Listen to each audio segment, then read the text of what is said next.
ओम सभी को नमस्ते प्रणाम स्वागत है।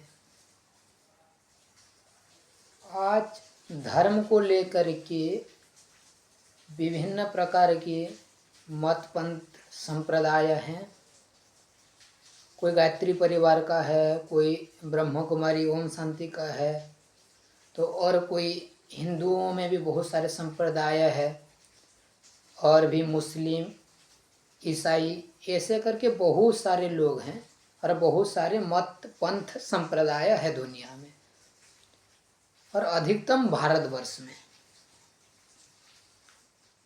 और अपने अपने मत पंथ और संप्रदाय को लेकर के अपना अपना एक धर्म ग्रंथ बनाए हैं। जैसे कि ईसाई वाले बाइबल को मानते हैं,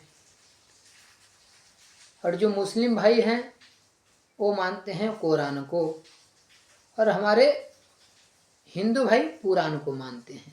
और हिंदुओं में भी बहुत सारा जो ओम शांति गायत्री परिवार और विभिन्न प्रकार के जो संप्रदाय हैं वो भी अपने अपने हिसाब से धर्म ग्रंथ मानते हैं।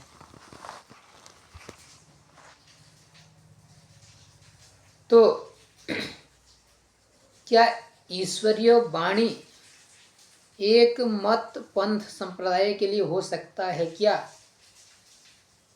जो ईश्वर का ग्रंथ जो भी है, बाइबल हो, कुरान हो, पुराण हो, कुछ भी हो, क्या कुछ मानवों के लिए पढ़ने के लिए है क्या? नहीं, केवल बाइबल ईसाई लोग पढ़ेंगे, ऐसा है क्या? नहीं, कुरान केवल मुस्लिम लोग पढ़ेंगे, है क्या? नहीं है। जो ईश्वर का वाणी होता है वो सबके लिए होता है। बाइबल कब से है? 2000 साल। कुरान कब से है? 1450 साल। और उससे पहले क्या था? किस पुस्तक को सब अध्ययन करते थे, किसको मानते थे?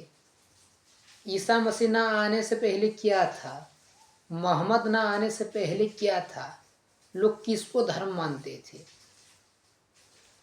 गौतम बुद्ध ना आने से पहले जो बुद्ध वाले आजकल निकलते हैं, नव बुद्ध और बुद्ध बोलते हैं अपने आप को, तो उनसे पहले क्या था?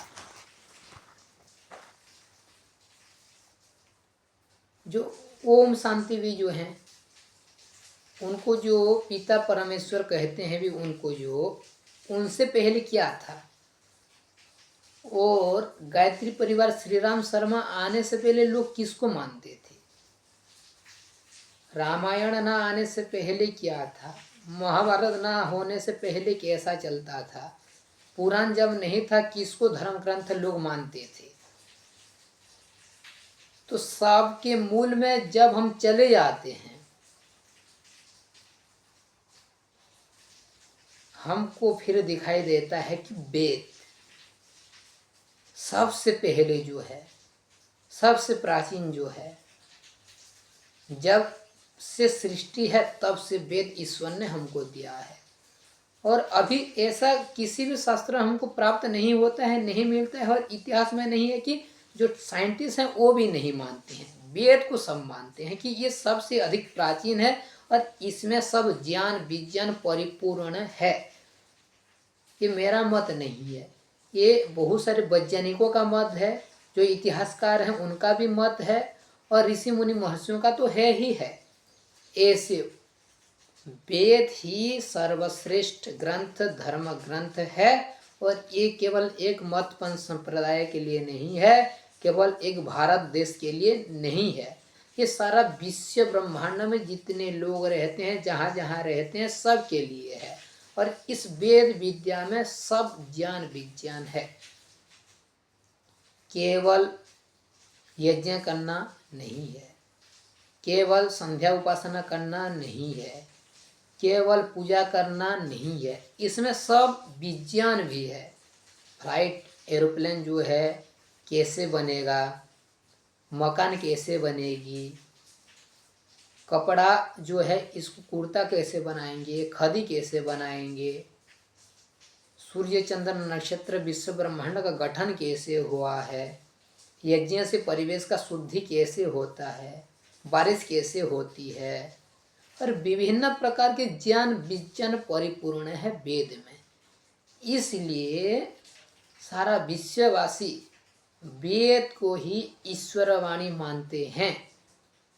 आप बोलेंगे तो आज तो बहुत सारा देश है जहाँ पर सनातन को मानने वाले सनातनी नहीं है, कुरान को मानने वाले मुस्लिम है, बाइबल को मानने वाले ईसाई हैं। आप ऐसे बोलेंगे, अगर ये धर्म ग्रंथ है, वेद ईश्वर वाणी है, तो इतने सारे लोग बाइबल कुरान को क्यों मानते हैं, वेद को क्यों नहीं मानते हैं? ये आपके अंदर प्रश्न आता होगा। इसका उत्तर यह है, जब महाभारत युद्ध हुआ, बहुत ज्ञान विज्ञान का नष्ट हो गया और वेद को जानने वाले पढ़ने वाले नहीं रहे, बहुत कम रहे, तो वेद विद्या का प्रचार प्रसार कम हुआ और हिंदुओं में बहुत झगड़ा हुआ मत पंथ संप्रदाय को लेकर के। मूर्ति पूजा, ज्योतिष के नाम पर लूट हुआ, पाखंड हुआ। तो इसको लेकर के जो विदेशी लोग हैं, ईसाई जो हैं और मुस्लिम, ये बहुत फायदा उठाए हैं। जब देश पतन की ओर हो गया और ज्ञान विज्ञान अधिक रहा नहीं, वेद को जानने वाले अधिक रहे नहीं, तब व्यभिचारी लोग, पाखंडी लोग धर्म को लेकर के अधर्म फैला दिए। तब से अधर्म को अधिक लोग मानने लगे और वेद में जो ज्ञान विज्ञान था उसको जान नहीं पाए, और जिसको जाने, जो जाना भी, उसको गलत तरीके से प्रस्तुति किए कि वेद में बलि प्रथा है, वेद में कुसंस्कार है, आदि आदि। तो इसलिए लोग वेद को छोड़ करके कुरान और बाइबल को मानने लगे। क्यों? क्योंकि अज्ञान मूल कारण है। इसलिए बाइबल और कुरान को लोग मानने लगे ईश्वरीय वाणी। तब भी नहीं मानते थे जो विद्वान लोग थे, आज भी नहीं मानते हैं जो विद्वान लोग हैं, और आगे भी जो विद्वान जाने लोग रहेंगे वो नहीं मानेंगे। कुछ समय हुआ है ये बाइबल कुरान आया है, और कुछ सालों के बाद ये नष्ट भी हो जाएगा। और वेद सृष्टि के समय प्रभु ने दिए, और जब तक ये सृष्टि का प्रलय ना हो जाएगा तब तक यह वेद रहेगा। वेद केवल एक पुस्तक नहीं है, वेद का अर्थ है ज्ञान, जिसको स्मृति परंपरा कहते हैं। सुन सुन करके याद रखते थे, गुरुजी पढ़ाते थे और जो शिष्य थे वो याद रखते थे। इसलिए स्मृति परंपरा अभी भी है। बहुत सारे विद्वान हैं जो वेद को कंठस्थ करके रखें, ये कभी लुप्त नहीं होता है। तो इसलिए मेरे प्यारे, जितने भी मत पंथ संप्रदाय हैं, अपने अपने हट और दुराग्रह को छोड़ करके, सत्य की विवेचना करके, अच्छे से परख करके, किस शास्त्र में सब ज्ञान विज्ञान है, अच्छे से हट नहीं करना है कि मैं मानता हूँ, ऐसे नहीं बोलना है। नहीं, मैं तो कुरान को ही सर्वश्रेष्ठ मानूंगा, ऐसे नहीं बोलना है। मैं बाइबल को मानूंगा, ऐसे नहीं बोलना है। अच्छे से शास्त्र का अध्ययन करना है। बाइबल को पढ़ें, कुरान को पढ़ें, पुराण को पढ़ें, वेद को पढ़ें, तो फिर डिसाइड करें कि कौन सा ठीक है, किसको मानना चाहिए, क्या ठीक है, क्या गलत है। तो फिर आप लोगों को समझ में आएगा कि हम वेद ही सर्वश्रेष्ठ है।